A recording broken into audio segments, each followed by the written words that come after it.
ముందు ఇదంతా వినటానికి బాగానే ఉంటుంది సార్. కానీ వారు మీరు చెప్పినవన్నీ చెయ్యదు సార్. అయితే చేయించే బాధ్యత ఇది చేస్తాను రా. రేపటి నుంచి కాదు, ఈ క్షణమే శిక్ష అమలు. ఏ క్షణం అంటే కష్టం అండి. అంత కష్టమేం లేదు పారు. ఇగో వీళ్ళంతా కూడా నీ గెటప్ కోసమే వెయిటింగ్. మై డియర్ ఆడియన్స్, నా కోరిక మీ కోరిక మేరకు మా ప్రియమైన పారు గారిని సరికొత్త పారిజాతంగా మార్చబోతున్నాం. Are you ready? అవుతావు పారిజాతం. ఇదిగో ఇలా. అబ్బబ్బబ్బబ్బబ్బ. ఎంత న్యాచురల్ గా ఉన్నావు పారు. పూర్వ వైభవం తిరిగి వచ్చినట్లేదు. సచ్చినోడా, ముసలోడితో కలిసి నన్ను పనిదాన్ని చేశారు కదరా. దీపా, పారుకి బొట్టు కొంచెం పెద్దదైందంటావా? వదిలేయచ్చు కదా బాబా. వదిలేశాను దీపా. 4 రోజుల పాటు పారు హాయిగా స్వేచ్ఛగా ఇంటి పనులు చేసుకుంటూ మొక్కలకి నీళ్లు పెట్టుకుంటూ కొత్తగా రిలీజ్ అయిన సీరియల్ పాటలు వింటూ ఎంజాయ్ చేయొచ్చు. నాకు ఆఫర్ కూడా ఇచ్చారా? అన్ని ఇచ్చాం పారు. వాడుకోవడమే ఆలస్యం. దీప యజమానైంది, నేను పనిదాన్ని అయ్యాను. నా బతుకు ఇలా తయారైంది. ఇంక వెళ్దామా? లేదు దీపా, నాకెందుకో తృప్తిగా అనిపించట్లేదు. ఆశ్రమ వాసానికి వెళ్ళి సర్వసంగ పరిత్యాగి తయారయ్యాను రా. ఏం త్యాగి? సర్వసంగ పరిత్యాగి. నాకు నమ్మకం లేదు పారు. ఎందుకురా? ఏమో, అందరూ పడుకున్నాక పారు గదిలో ఏసీ ఆన్ చేసుకుని బెడ్ మీద పడుకుంటుందేమో. ఆన్లైన్ లోనో ఫుడ్ ఆర్డర్ చేసుకుని సీక్రెట్ గా చికెన్ బిర్యానీలు దుప్పట్లో ముసుకేసుకుని తినేస్తుందేమో. పాపంరా. నేను అదే చెప్తున్నాను పారు. సర్వసంగ పరిత్యాగి ఎందుకు, బెడ్ ఎందుకు, ఏసీ ఎందుకు? అదే కదా నీ సమస్య. దానికి నా దగ్గర పరిష్కారం ఉంది. ఏంటండి అది? గవర్నమెంట్ వాడు సీల్ ఇస్తున్నట్టు నా గదికి సీల్ ఇస్తారేంటండి? గడువు పూర్తయిన తర్వాతనే గది తెరవబడుతుంది. అంతవరకు ఇంత పెద్ద ఇంట్లో నీకు పడుకోవడానికి చోటే దొరకదా? కార్తీక్, ఇప్పుడు హ్యాపీనా? మీరు దేవుడు సార్. ఈ పని తీసుకొని బయట ఇంటి దగ్గర మీ అమ్మ మీకోసం ఎదురు చూస్తూ ఉంటుంది. అలాగే సార్. బాయ్ పారు. గెటప్ అదిరింది. Enjoy enjoy. మంగమ్మ శపథం గురించి విన్నావు, మంగమ్మ శపథం గురించి విన్నావు, పారిజాతం శపథం గురించి వినుండవురా. దీపా, భయం వేస్తుంది. ఇప్పుడు చెప్తున్నాను, రాసుకో. కొబ్బరి నూనె, నువ్వుల నూనె. ఏంటి ఒకటి రాసుకోరా. ఈ పారిజాత శపథం వినండి. మళ్ళీ మీ తాత తన చేత్తో ఆ గది తలుపు తెరిచేంత వరకు నేను ఈ కురులు ముడివేయను. అంటే నేను ఈ గెటప్ లో చూడాలా? అవును. అప్పుడు పనిష్మెంట్ నీకు కాదు, మాకు. అయినా పర్వాలేదు. ఇప్పటికీ అవతారంలో పని మనిషిలా ఉన్నావు. ఇంకా జుట్టు కూడా విరబోసుకుని తిరిగావంటే నీకేదో గాలి సోకిందని భూత వైద్యుడిని పిలిపిస్తారు. ఊరుకోండి పెద్ద మేడం గారు. భూతాలకే వైద్యం చేసేంత దమ్ము భూత వైద్యుడికి ఉందంటారా?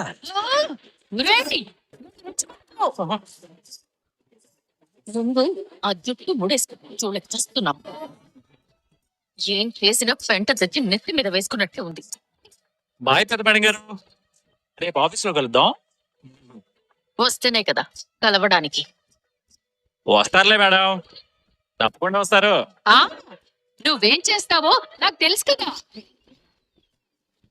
దాన్ని గతంలోకి తీసుకెళ్లిపోయిన నువ్వు దాన్ని భవిష్యత్తులోకి తీసుకెళ్ళిపోతావు. పోతాలే గాని ఆ జుట్టు ముడేసుకో. సడన్ గా ఎవడైనా చూస్తే వాడు పోతాడు. నువ్వు పదేపా. బాయ్ పారు డార్లింగ్. ఈ మూమెంట్ ని ఎంజాయ్ చేయి. ఉంటాను మరి. Bye bye. కార్తీక్, నా బ్రతుకుని చేసావు కదరా.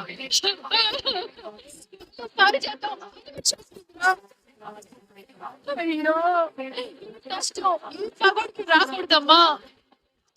అంత కలిసి నన్ను వచ్చేసారే.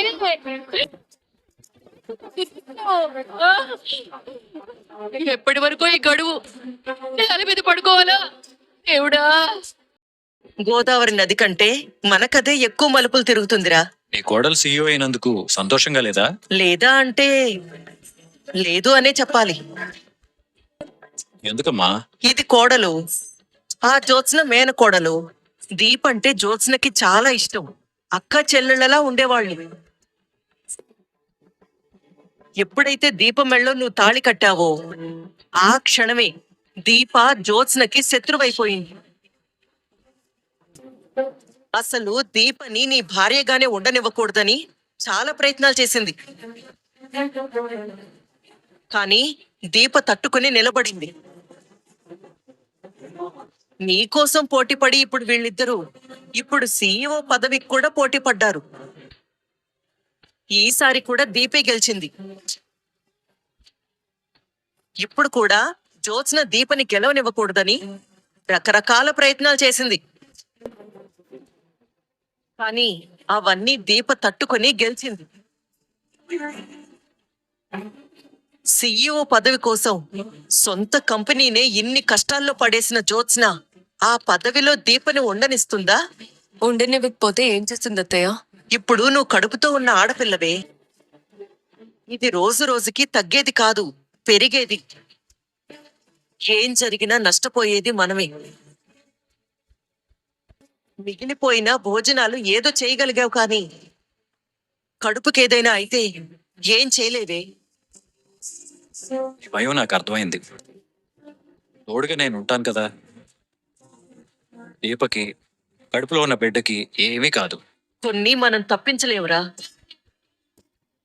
దీపని ఆఫీస్కి వెళ్లకుండా చెయ్యాలనుకున్నాను. చూసావా కర్మ సిద్ధాంతం ఎలా ఉందో. దీపే ఇప్పుడు సీఈఓ అయింది. కాకపోతే ఇందులో అత్తగారిగా నేను గర్వపడేది ఒకటి ఉంది.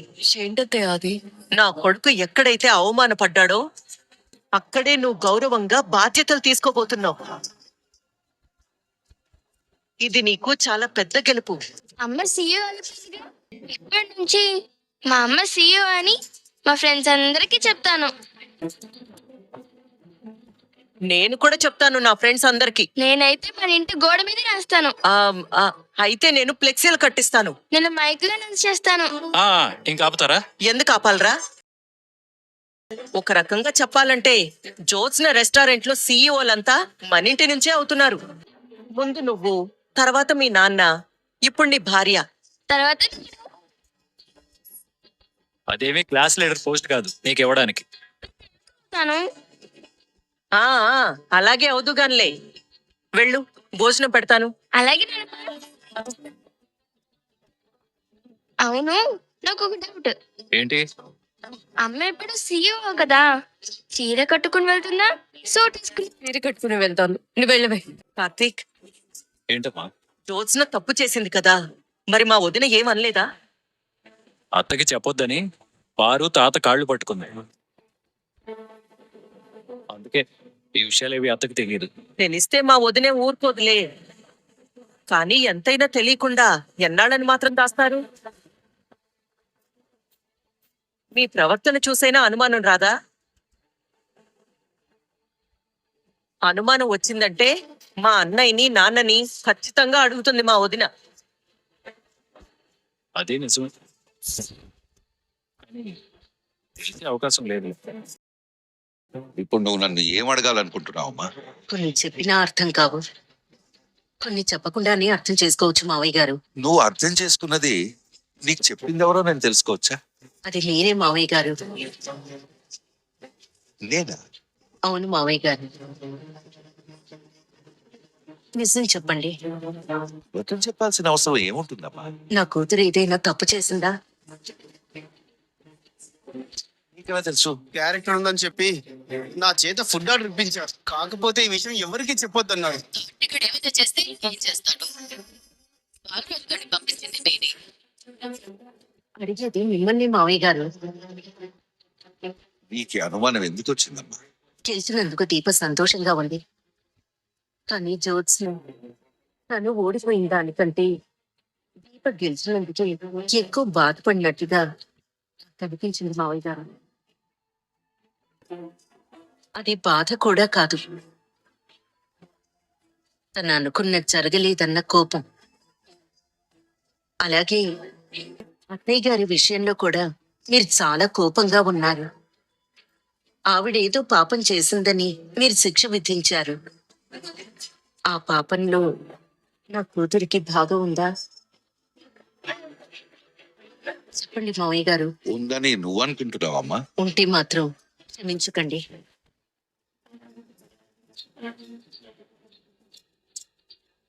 నీ కూతుర్ని సరిచేసే బాధ్యత నాదేను. అంటే నా కూతురు తప్పు చేసిందని అర్థం ఉంది మావయ్య గారు.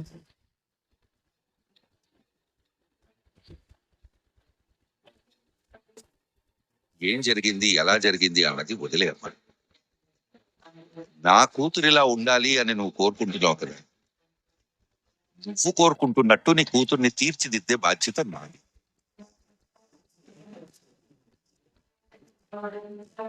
నీ ఆరోగ్యం ఇప్పుడిప్పుడే నయం అవుతుంది. శాంతంగా ఉండు. అధికారం అనేది ఒక ఆట, పదవి అనేది ఒక పందెం. పందెంలో నీ కూతురు గెలవకపోవచ్చు, కానీ ఆటలో నీ కూతుర్ని నేను గెలిపిస్తాను. వద్దు మావయ్య గారు, దాన్ని ఎవరూ గెలిపించద్దు.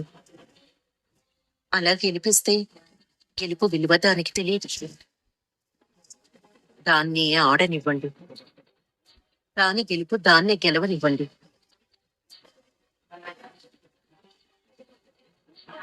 తప్పు చేస్తే శిక్షించండి.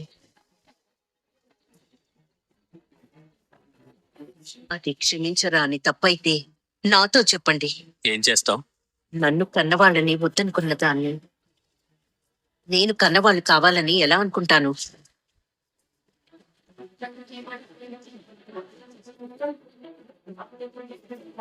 తప్పు చేసిన మనిషి తండ్రిగా ఉన్నా కూతురుగా ఉన్నా నిర్ణయాలు కఠినంగానే తీసుకోవాలండి. అంటే నేను తప్పు చేశానని తెలిస్తే వీళ్ళు నన్ను ఇంట్లో ఉండనివ్వరు. చూసిన బాధ్యత నాన్న చూసుకుంటా అన్నాడు కదా. ఆఫీస్ వ్యవహారాలకి, ఇంటి వ్యవహారాలకి నీ మనసుని దూరంగా ఉంచు సుమిత్ర. జ్యోత్స్న నీ అసలు కూతురు కాదని తెలిసే రోజు దగ్గరలోనే ఉంది సుమిత్ర. ఆ నిజం నేనే నీకు చెప్తాను. నేను తప్పు చేశానని, అందుకే పోటీలో ఓడిపోయాను అని తాత మాటల్లో మమ్మీకి అర్థమైనట్టు విషయం. ఇంకా నేను ఏం చెప్తే మాత్రం మమ్మీ నా మాట నిజమని నమ్మగలుగుతుంది. గ్రానీ, నువ్వు నా రూమ్ లోకి వచ్చావేంటి?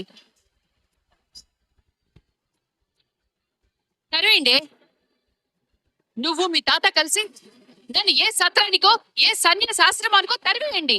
నీకు పనిష్మెంట్ ఇచ్చినప్పుడు నాకు కాస్త బాధగా అనిపించినా ఈ శిక్షకి నువ్వు పూర్తిగా అర్హురాలివి. ఏ విధంగానే? ఏ విధంగా? అసలు నువ్వు బావకి దొరకపోయి ఉంటే బాలరాజు గడి విషయంలో దొరికే వాళ్ళవే కాదు. అసలు నీలాంటిది మనవరాలుగా పుట్టకపోయి ఉంటే నాకు తిప్పలే వచ్చుండేవి కాదు. ఇది నువ్వు నన్ను కాదు, నన్ను కన్న నా తల్లి త్యాగజీవి స్వర్గీయ కళ్యాణి గారిని అడగాలి. లేదా అడ్రస్ లేకుండా పోయినా నీ కొడుకు దాసు గారిని అడగాలి. ఎవరిని అడగవలసిన అవసరం లేదే. నేనేమో నిన్ను యువరాణిని చేద్దాం అనుకున్నాను, నువ్వేమో నన్ను ఇదిగో ఈ పేదరాణిని చేసావు. విలువలేని యువరాణి బ్రతుకు కంటే గౌరవం ఉన్న పని మనిషి బతుకే బెటర్ అనిపిస్తుంది. పనిదాని కూతురివి కదా, నీ నోట్లో చింతకంటే గొప్ప మాటలు ఎక్కడి నుంచి వస్తాయిలే. నువ్వేదో మిర్జాపూర్ జమీందార్ అన్నట్టు కబుర్లు చెప్పుకో. మా అమ్మ కంటే ముందు ఈ ఇంట్లో ఆ పోస్ట్ నీదే. ఇప్పుడు కూడా నన్ను అలాగే తయారు చేశారు కదా. బావ గుర్తు చేయకపోయి ఉంటే తాత నీకు శిక్ష వేసేవాడే కాదు. ఆ కార్తీక్ గడిని వదలకూడదు. సూరజ్ ని అడ్డు పెట్టుకుని బావా దీప ఏం చెయ్యాలనుకుంటున్నారో అన్ని చేస్తున్నారు. అసలు మీ తాత మర్చిపోయిన దాన్ని ఆఫీసులో గుర్తు చేసింది పడే. సంస్థ పరువు పోయే పని ఈ సంస్థ చైర్మన్ గారి మనవరాలే చేశారంటే భరించడం చాలా కష్టంగా ఉంది. అదంతా బావ ఆడిస్తున్న ఆట. ఆ ఆట ఆడడం ఆడికేనా? ఏ మనకి రాదా? ఎందుకు రాదు? బాగానే ఆడం కదా. ఇదిగో రిజల్ట్. ఈ రోజు నేను, రేపు నువ్వు. నష్టం ఏ ఒక్కరికి జరిగినా ఇద్దరికి జరిగినట్టేనే. నన్ను చూసి నువ్వు ఎగతాళి చేశావంటే నిన్ను నువ్వు అద్దంలో చూసుకుని ఉమ్మేసుకున్నట్టే. ఇప్పుడు మన బ్రతుకులు దాదాపు అక్కడి వరకే వచ్చి ఆగాయి. పోటీ అయిపోతే సూరజ్ గడ్ పోతాడు అనుకున్నాను. పాతేసిన పందిర్రాటులాగా వాడు ఇక్కడే ఉండిపోయేలా ఉన్నాడు. వాడున్నంత కాలం మనమేం చేయలేం గ్రాని. ఈ మాట నిజమేనే. కార్తీక్ గాడ్ అంటే మన బంధువులు మన జాలి చూపించైనా వదిలేసేవాడు. కానీ ఈ సూరజ్ గాడు మనల్ని ఏదో ఒకటి చేసే వరకు వదిలేటట్టు లేడు. మళ్ళీ మన పాత రోజులు మనకి రావాలంటే ఆ సూరజ్ గాడు ఉండకూడదు. తరిమేద్దాం. ఏంటి తరిమేసేది? ఫ్రాంక్ గా మాట్లాడుకోవాలంటే ఈ క్షణం ఈ ఇంట్లో తాత దగ్గర నాకంటే ఎక్కువ నమ్మకాన్ని వాడే సంపాదించుకున్నాడు. ఈ మాట నిజమే, ఒప్పుకు తీరాలి. మనం ఎలాంటి వాళ్ళమో నిరూపించడానికి వాళ్ళకి ఆధారాలు దొరుకుతాయి. కానీ వాళ్ళు ఎలాంటి వాళ్ళు నిరూపించడానికి మన దగ్గర ఆధారాలున్నా అవకాశాలు దొరకట్లేదు. ఆ సూరజ్ గడు పెద్ద 420. అది నాకు మాత్రమే తెలుసు. కానీ తాత ముందు మాత్రం వాడిదేదో అద్భుతమైన క్యారెక్టర్ అన్నట్టు నటిస్తున్నారు. ఆ క్యారెక్టర్ మీదే దెబ్బ కొడితే ఎలాగో నేను చూసుకుంటాను, నాకు వదిలే. నన్ను ఇరికించావు కదా, నిండా మునిగిన దానికి చలేందుకు. సామెత మరీ ఓల్డ్ గా ఉంది. నాకు సూట్ అవుతుందిలే. రిస్క్ అవసరమా?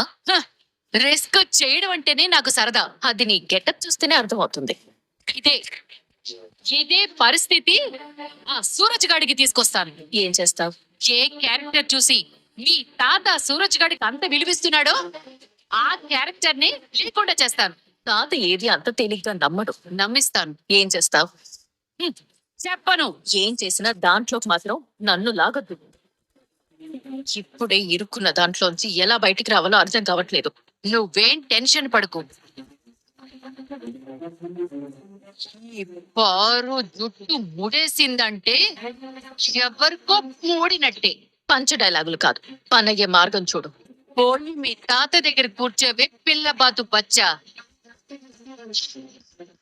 సేపట్లో అందరినీ అనిపిస్తాను చూడు. భయంగా ఉంది గ్రాని. ఇదే మాట ఆ సూరజ్ గాడితో అనిపిస్తాను. నన్ను ఇరికించేలాగే ఉన్నావు. నీకేం సంబంధం లేదు, పోవే. ఏం చేయాలనుకుంటున్నావో చెప్పు గ్రాని. సూరజ్ గాడు ఉంటే మన కాళ్ళకు అడ్డం. వాణ్ణి తరిమేయడానికి నా దగ్గర ఒక బ్రహ్మాస్త్రం ఉంది.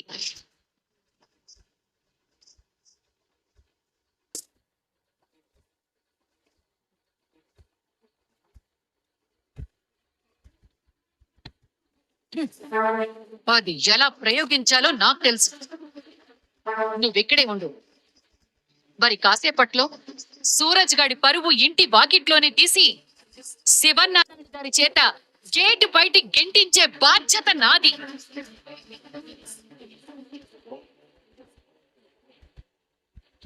సూరజ్ ని తరిమేయడానికి గ్రాని ఏం చేయబోతుంది? దీపా, దీపా, ఏంటత్తయ్య? ఈ టైంలో వంటగదిలో ఏం చేస్తున్నావు? ఉదయం స్వీట్ చేసి అందరికి పెడదాం అనుకున్నాను.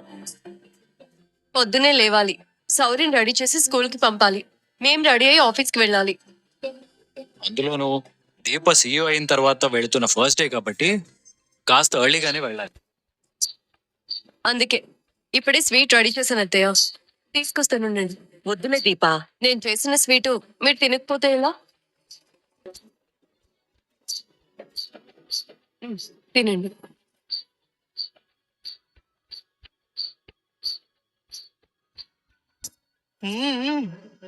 చాలా బాగుంది దీపా. బాబా తీసుకో.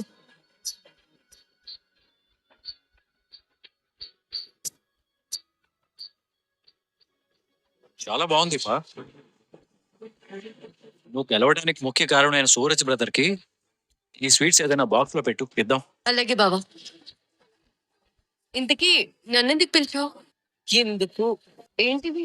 చీరలు మెడలో వేసుకోవడానికి బంగారంతో చేయించిన చైన్.